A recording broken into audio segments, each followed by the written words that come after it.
एक मुस्लिम सज्जन खान साहब जो रोज एक पान की दुकान पर जाते थे, एक दिन उनकी नजर वहां लगी एक तस्वीर पर पड़ी। तस्वीर में घुंघराले बालों वाला एक मनमोहक बालक हाथ में मुरली लिए खड़ा था। खान साहब ने पान वाले से पूछा, भाई ये सुंदर बालक कौन है? पान वाले ने कहा, ये तो श्याम है। तस्वीर को गौर से देखने के बाद खान साहब का हृदय पसीजा और वो बोले, ये बालक कितना कोमल है, लेकिन जिस खुरदरी जमीन पर ये नंगे पैर खड़ा है, इससे तो उसके पैरों में छाले पड़ गए होंगे। तुम इन्हें चप्पल क्यों नहीं पहनाते? पान वाले ने मजाक में कह दिया, तुम्हें इतनी दया आ रही हो तो तुम ही पहना दो। यह बात खान साहब के दिल में गहराई तक उतर गई। अगले दिन वे बाजार से नन्ही चप्पलें खरीद लाए और पान वाले से बोले, लो भाई मैं चप्पल ले आया, बुलाओ उस बालक को। पान वाले ने हंसते हुए कहा, अरे वो यहाँ थोड़ी रहता है, उसका नाम तो श्याम है, वो तो वृंदावन के बांके बिहारी मंदिर में रहता है। खान साहब नन्ही चप्पलें सीने से लगाए सीधे वृंदावन पहुंच गए। लेकिन उन्होंने जैसे ही बांके बिहारी मंदिर में प्रवेश करना चाहा, पुजारियों ने उनको दूसरे धर्म का होने के कारण वहीं रोक दिया। खान साहब निराश नहीं हुए। उन्होंने सोचा, मेरा श्याम कभी तो अपने घर से बाहर निकलेगा। वो मंदिर के द्वार पर ही बैठ गए और पलके बिछाकर उनका इंतजार करने लगे। दिन बीता, रात बीती, भोर का समय था, तभी उनके कानों में घुंघरू की मधुर आवाज आई।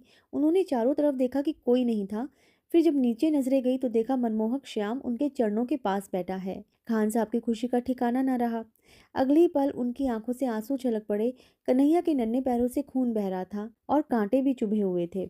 खान साहब ने झट से उन नन्हे बालक को गोद में उठा लिया और अपने कपड़ों से उनके पैरों का खून पोंछा और रूंधे गले से पूछा, बेटे तुम तो मंदिर के अंदर से आए हो, फिर तुम्हारे पैरों में ये कांटे कैसे लग गए और खून क्यों बह रहा है? तो कन्हैया ने मुस्कुराकर कहा, नहीं मैं मंदिर से नहीं, मैं गोकुल से पैदल चलकर आ रहा हूँ, क्योंकि तुमने अपने दिल में मेरी जो मूर्ति बसाई थी उसमें मैं नंगे पैर खुरदरी जमीन पर खड़ा था। तुम्हारे उसी भाव को रखने के लिए मैं गोकुल से नंगे पैर दौड़ता हुआ यहाँ आ रहा हूँ।